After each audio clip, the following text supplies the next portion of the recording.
Well, Jerry, plenty to reflect upon today, and we'll start with the game first, quite an important aspect of it. A 2-1 win with 10 men recovering from a losing position. The character in your team, yet again, at the end of the season, remarkable.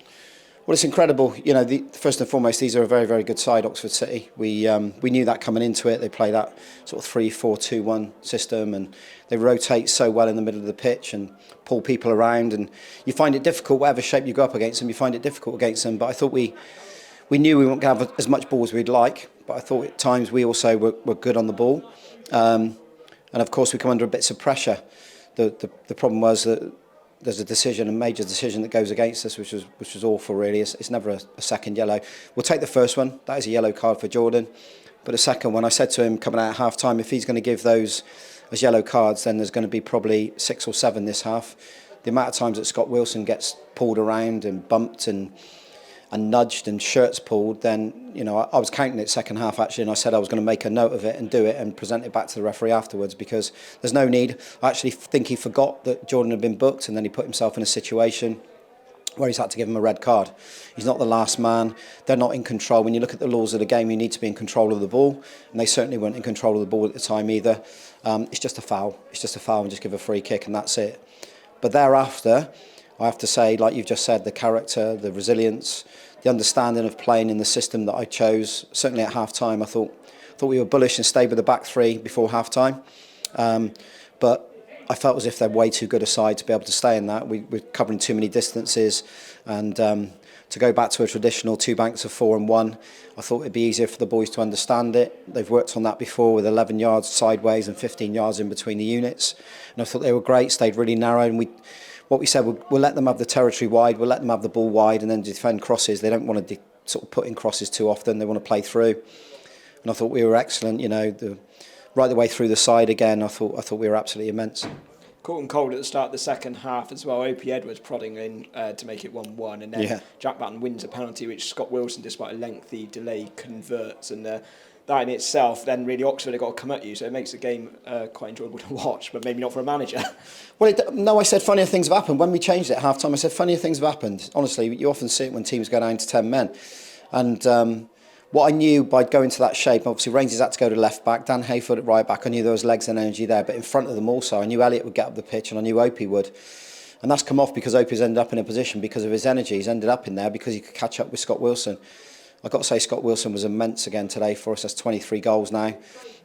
He's been really, really good this season. What a return. I thought Jack Batten, he's just been given his manager's player of the year there off me, and he deserves that. I think post-Christmas he's been in the best form I've ever seen him. But right the way through the team again, I thought they were terrific, and we had an outlet. We could get out. We didn't just sit in there. Of course, at times we have to sit in. You have to defend it, but you've got to be disciplined with it. And like you say, the amount of blocks, the amount of shots that have hit people's heads and taken their heads off, the amount of saves that Max has to save at crucial moments, that's going to happen. You're down to 10 men. But it shows a determination, a resilience, and it shows actually what we're all about. We've shown that in abundance throughout the season. Yeah, I think it's 22 points we've claimed from losing positions, one of the, about the second highest, I believe, in the league with a few others, which is a remarkable statistic. And 11th place overall in the end. What's your overall assessment of that? Well, I'm pleased with that, Mark. I've got to say, I said it the other week, I'm really pleased we finished as the top West Country team in the division as well. I think Taunton have won today in Chippenham, but they're not near us, and Weymouth have survived. They've got out of it. So, wow, what a league it's going to be next year. But listen, we had 1,700 in here today. That tells you everything about our football club, what it can be and what it is. And when it's like that and we're all together as one, it can be a really powerful thing. I've said that before. And if you're a player and you're still looking around the divisions, it's hard to see past Bath City Football Club. The way we do things, training's always done properly. It's run very professional. The club behind the scenes is run very professional. And when you turn up here on a match day, it's a special place to play. You're not going to a ground where there might not be some stands on one side of it. You're not going to a ground that has got no history. You're going to a ground that's got loads and loads of history. It's got a ground that feels good when you turn up. And that means a lot to football players, I think, and that sells it. So, listen, the summer, I'm not going to hide away, the summer's going to be tough, Mark. We're going to have to try and be clever with our recruitment, and even players we've got, we might have to accept we're going to lose them because teams will have bigger budgets in the West Country than us. Let's not hide away from that fact. But that's what sells it for me, the product, what we do, how we look as a football club. and how professional we are. It's a good club, and we'll prove that again next year. We're going to have to fight, we're going to have to battle, we're going to have to pull through and pull the purse strings in a little bit. But it's a very good club to work for, whether you're behind the scenes or whether you're a player or whatever you're doing. This football club is a good place to work. So I'm pleased with that finish. We've shown that again after really difficult circumstances, and like I said before, the boys have done it. They've showed great resilience, and I hope I can get most of them over the line. The talks are ongoing. But like I said, we'll have to be resigned to the fact that people may want to pay them a little bit more money. And if that happens, we have to accept that. But we'll get people in that want to play for the football club, that's for sure. Yeah, it's things to concentrate on after Tuesday night, of course. Somerset Premier Cup final against Portland at Western Supermare, not too far for you to travel. A bit further for the City fans, but one to look forward to. And it'd be nice after winning the last 2 league games this season to clinch some silverware too. It will be. That's what I want to do. That we haven't won that for a few years, have we? I won it a couple of times when I was here as a player, and Bolton have had a nice breather since their campaign come to an end. They might be on their little camp, I should imagine, building up into the game, and would have watched us. They'll prepare properly, and we have to go and do the job properly. You have to pay the respect to these teams. It's not like you're going to go there and they're going to say, right, okay, well, they're Bath City, they're Bolton, you're going to beat us easily. That will be literally their biggest cup final they've had for many, many years. So credit to them for getting there. But for us, we're going to go there and do a professional. We have to pay respect to them and do a professional job. I want to finish with some silverware. Be on a very good pitch. I hope we get a lot of fans go down. I hope the trains are packed, whether they're striking or not, I don't know that night. But I hope we get a lot of fans going down and we take over the place down there. Of course, we're going to have to go there next season anyway, and they're always good derbies.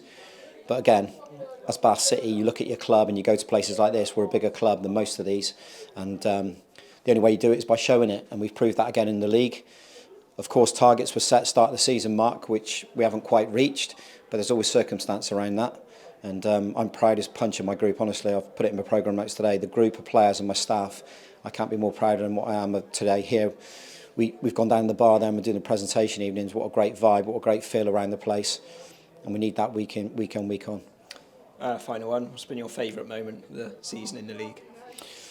Well, there's been a few actually. I mean, you talk about Dulwich game here. I thought we had a chat on the pitch before the game, and the minute Scotty scored that goal, the place just erupted.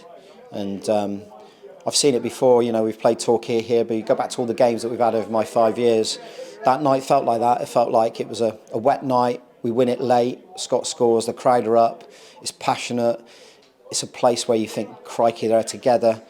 So it's all those things, but I think I probably have to say, Mark, and I've not mentioned it in this, but it's been mentioned downstairs in the bar, just to see Alex Fletcher here today again, to see the amount of running he's doing on the football pitch, I'm just astonished. I honestly, the bloke's remarkable.